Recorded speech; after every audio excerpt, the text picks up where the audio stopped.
మత్స్యకార బాధిత కుటుంబాల్ని కలిశారు మత్స్యశాఖ కమిషనర్ రమాశంకర్ నాయక్. ప్రభుత్వం తరపున అన్ని విధాలా ఆదుకుంటామన్న భరోసా ఇచ్చారు ఆయన.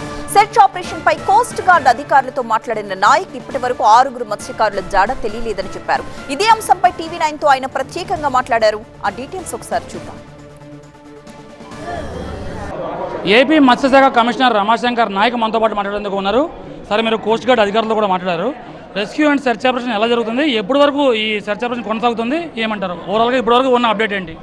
వాళ్ళు ఈరోజు సాయంత్రం వరకు 72 గంటలు అవుతుందంట వాళ్ళకి. నేను పంత్ గారితో సుమిత్ పంత్తో మాట్లాడాను. ఈరోజు సాయంత్రం వరకు అవుతుంది. మేము మా సెర్చ్ రెస్క్యూ ఆపరేషన్ సంబంధించిన రిపోర్టు సాయంత్రం ఇస్తామని చెప్పారు. సో అది ఫర్దర్గా 72 అవర్స్ అయిపోయిన రిపోర్ట్ ఇచ్చిన తర్వాత ఫర్దర్గా ప్రాసెస్ చేయండి ఉంటారు. దీంట్లో మనకు రెండు స్టెప్స్ ఉన్నాయి. ఏదైనా రిలీఫ్ ఇవ్వాలి అంటే ఫస్ట్ FIR లాడ్జ్ కావాలి. ఆ ప్రాసెస్ కంప్లీట్ చేశారు. రిలీఫ్ సెర్చ్ ఆపరేషన్స్ 72 గంటలకు లోపల కావాలి. ఆ సర్టిఫికెట్ సాయంత్రం 5 గంటలకు వస్తుంది. తర్వాత 3 మ్యాన్ కమిటీ రిపోర్ట్ కావాలి. 3 మ్యాన్ కమిటీలో RDO గారు, DSP or ASP ACP and fisheries department assistant director, ఈ ముగ్గురు ఆఫీసర్లు కూడా రెడీగా ఉన్నారు. వాళ్ళు రిపోర్ట్ ఇచ్చిన వెంటనే ఆల్రెడీ FIR అన్ని పరిశీలించారు. వాళ్ళ రిపోర్ట్ కూడా ఇవ్వడం జరుగుతుంది. దాన్ని బేస్ చేసుకొని రిలీఫ్ శాంక్షన్ ఇవ్వడం జరుగుతుంది. ఓకే, ఈ 72 గంటల రెస్క్యూ ఆపరేషన్ అంటే ఈ సాయంత్రంతో ముగుస్తుంది అంటున్నారు. ఈ 2 రోజుల పాటు జరిగిన దాంట్లో ఏదైనా ఆచూకీ జాడ ఏదైనా కనిపించిన వాళ్ళు ఏదైనా చెప్పారా సార్ మీకు? లేదు, ఏమి ఇంతవరకు ఏం నోటీస్ కాలేదు.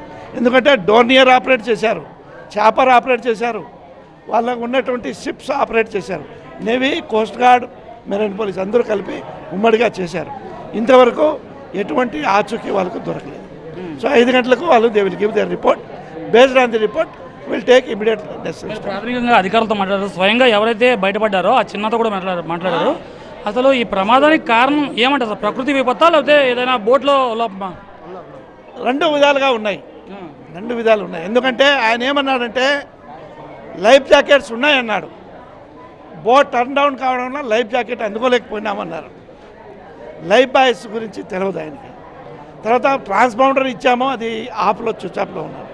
సో ఇవి నేను ఆయన మాటల్లో నాకు తెలిసింది. ఇక్కడ ఏంటంటే నేను కామన్ సెన్స్తో చెప్పేది ఏంటంటే ఏదైనా సముద్రంలో అలల తాకిడి ఎక్కువైపోయి విండ్ డైరెక్షన్ ఎక్కువైనప్పుడు లైఫ్ జాకెట్ ఇమ్మీడియట్గా వేసుకోవాలి. అది జరగలేదు. ఎందుకు సార్ కమ్యూనికేషన్ బడి రాలేకపోయింది? అంటే యాక్చువల్గా చాలా ప్రమాదాలు జరుగుతాయి. పక్కన ఉన్న వాళ్ళు బోట్లో వాళ్ళు రక్షిస్తారు, లేకపోతే ఎవరో వాళ్ళు కమ్యూనికేట్ వెళ్తారు. ఎందుకు ఇంత జాప్యం జరిగిందంటారు? అంటే ఇప్పుడు ప్రమాదం జరిగిన తర్వాతే అందరూ అలర్ట్ అవుతారు, కానీ ప్రమాదం జరిగే వరకు ఓవర్ కాన్ఫిడెన్స్తో ఉంటారు. సో ఇప్పుడు ఆ కోస్ట్ గార్డ్ ఆఫీసర్ చెప్పింది ఏంటంటే గుంపులుగా వేట చేయండి, ఒంటరిగా చేయవద్దండి అనే మాట చెప్పాడు ఆయన నాకు. అందుకే నేను బోట్ ఓనర్స్తో మళ్ళీ సాయంత్రం మీటింగ్ పెట్టుకుంటున్నాను. కలెక్టర్ అందరితో మాట్లాడి మళ్ళీ సాయంత్రం మీటింగ్ పెట్టుకొని వాళ్ళకు చెప్పవలసిన పద్ధతులు దాని మీద వాళ్ళతో కూడా భవిష్యత్తులో ఇటువంటి సంఘటనలు పునరావృతం కాకుండా ఏ జాగ్రత్తలు తీసుకోవాలని దాని మీద వాళ్ళతో మీటింగ్. 72 అవర్స్ ఈ సాయంత్రంతో ముగిసిపోతుంది.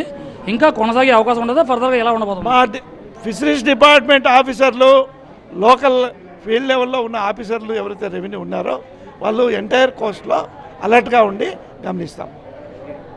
సో ఇది ఓవరాల్గా 72 అవర్స్ ఏదైతే ఈ సెర్చ్ అండ్ రెస్క్యూ ఆపరేషన్ ఉందో అది ఈరోజు సాయంత్రాన్ని 5 గంటలకల్లా కంప్లీట్ అవుతుంది. ఆ తర్వాత SAR ఏదైతే లోపల కోస్ట్ గార్డ్, నేవీ సిబ్బంది సెర్చ్ ఆపరేషన్ చేస్తున్నారో వాళ్ళు ఒక సర్టిఫికేట్ ఇస్తారో దాని ఆధారంగా 3 మెన్ కమిటీ అంటే పోలీస్, రెవెన్యూ, ఫిషరీస్ అధికారులతో కలిసి 3 మెన్ కమిటీ ఉంటుంది. వాళ్ళందరూ కూడా ఒక సర్టిఫికేట్ ఇచ్చిన తర్వాత ఫర్దర్గా బాధిత కుటుంబాలకు ఏ విధంగా ప్రభుత్వం తరఫున సాయం అందించాలా అన్న అంశంపై ఒక నిర్ధారణకు వచ్చే అవకాశం ఉంది. దీంతోపాటు ఏదైతే ఈ ప్రమాదం జరిగిందో ఇది ఖచ్చితంగా ప్రకృతి విపత్తు, దీంతోపాటు అజాగ్రత్త కూడా మత్స్యకారులు ఉంది.